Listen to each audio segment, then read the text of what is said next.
بسم اللہ الرحمن الرحیم۔ السلام علیکم ناظرین، ایک یہودی کے قبول اسلام کا ایک بہت ہی خوبصورت واقعہ آج آپ سے شیئر کرنا چاہتا ہوں۔ آقا دو جہاں صلی اللہ علیہ وآلہ وسلم کے پاس ایک یہودی حاضر ہوا اور حاضر ہو کر عرض گزار ہوا کہ ہے محمد صلی اللہ علیہ وآلہ وسلم، اگر آپ اللہ کے آخری نبی ہیں اور سچے نبی ہیں تو پھر آپ مجھے کچھ ایسا کر دکھائیے کہ میں آپ پر ایمان لانے پر مجبور ہو جاؤں۔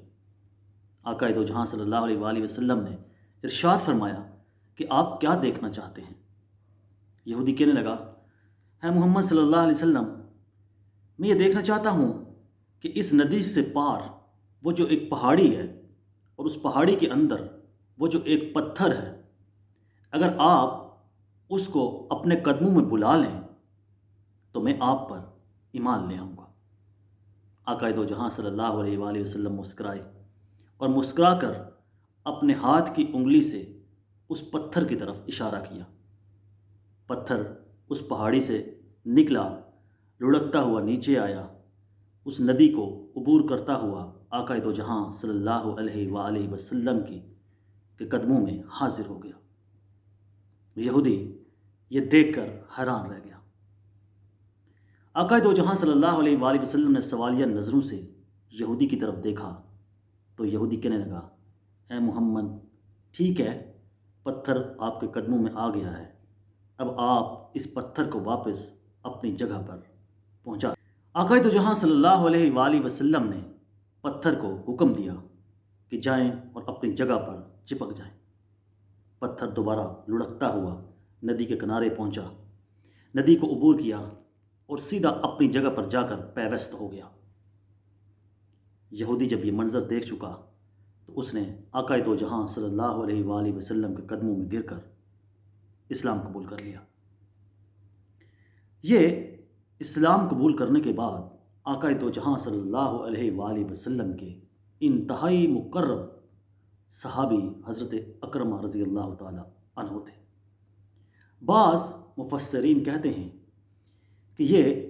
حضرت ابو جہل کے بیٹے حضرت اکرمہ تھے، لیکن بعض مفسرین نے اس سے متعلق یہ بیان نہیں کیا کہ یہ یہودی واقعی حضرت اکرمہ رضی اللہ تعالی عنہ تھے یا پھر کوئی اور۔